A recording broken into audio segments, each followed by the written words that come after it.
Talk. Eton. 1821 to 1827. It is in her public schools and universities that the youth of England are, by a discipline which shallow judgments have sometimes attempted to undervalue, prepared for the duties of public life.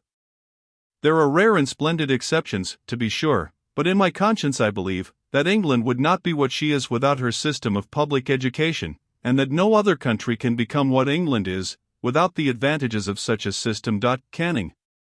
It is difficult to discern the true dimensions of objects in that mirage which covers the studies of one's youth. Gladstone.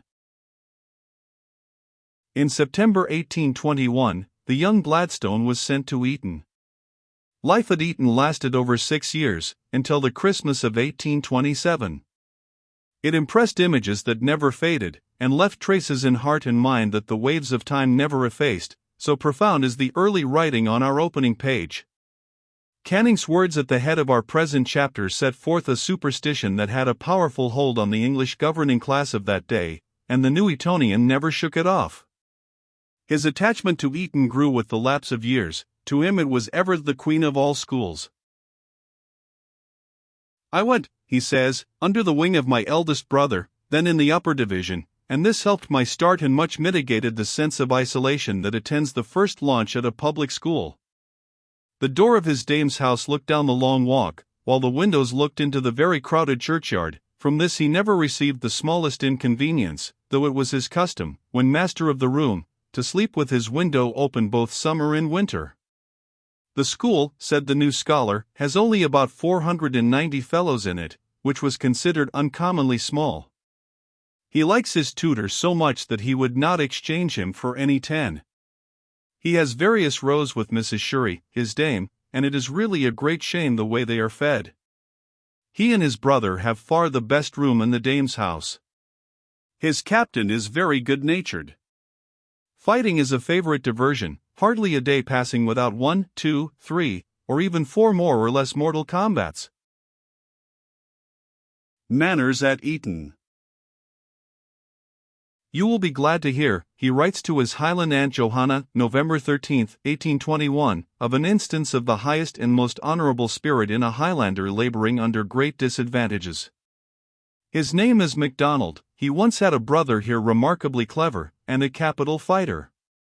He is tough as iron, and about the strongest fellow in the school of his size. Being pushed out of his seat in school by a fellow of the name of Arthur, he airily asked him to give it him again, which being refused, with the additional insult that he might try what he could do to take it from him, MacDonald very properly took him at his word, and began to push him out of his seat. Arthur struck at him with all his might, and gave him so violent a blow that MacDonald was almost knocked backwards, but disdaining to take a blow from even a fellow much bigger than himself, he returned Arthur's blow with interest. They began to fight. After MacDonald had made him bleed at both his nose and his mouth, he finished the affair very triumphantly by knocking the arrogant Arthur backwards over the form without receiving a single blow of any consequence. He also labors under the additional disadvantage of being a new fellow, and of not knowing anyone here. Arthur in a former battle put his finger out of joint, and as soon as it is recovered they are to have a regular battle in the playing fields.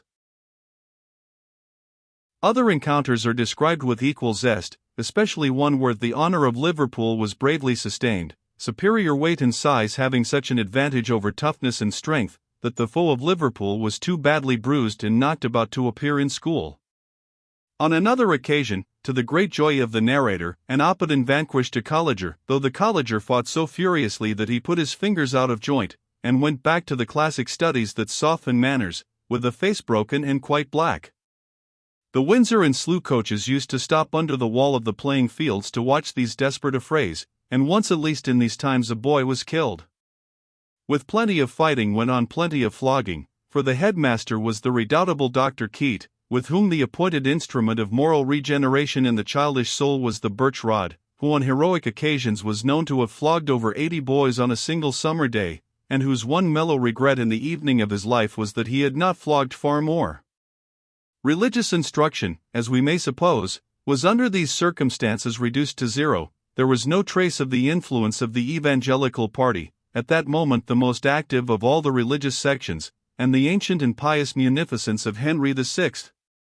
Now inspired a scene that was essentially little better than pagan, modified by an official Church of England varnish. At Eton, Mr. Gladstone wrote of this period 40 years after, the actual teaching of Christianity was all but dead, though happily none of its forms had been surrendered. 23.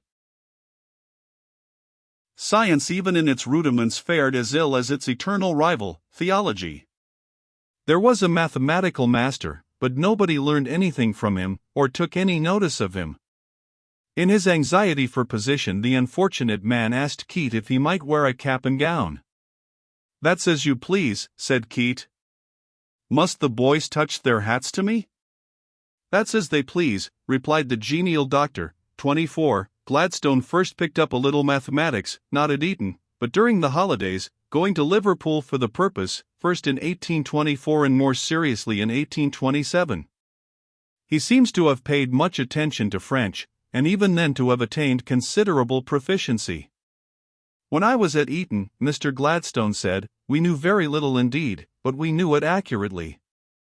There were many shades of distinction, he observed, among the fellows who received what was supposed to be, and was in many respects, their education. Some of those shades of distinction were extremely questionable, and the comparative measures of honor allotted to talent, industry, and idleness were undoubtedly such as philosophy would not justify. But no boy was ever estimated either more or less because he had much money to spend. It added nothing to him if he had much, it took nothing from him if he had little. A sharp fellow who worked, and a stupid fellow who was idle, were both of them in good odor enough, but a stupid boy who presumed to work was held to be an insufferable solecism. 25. Knowledge at Eton.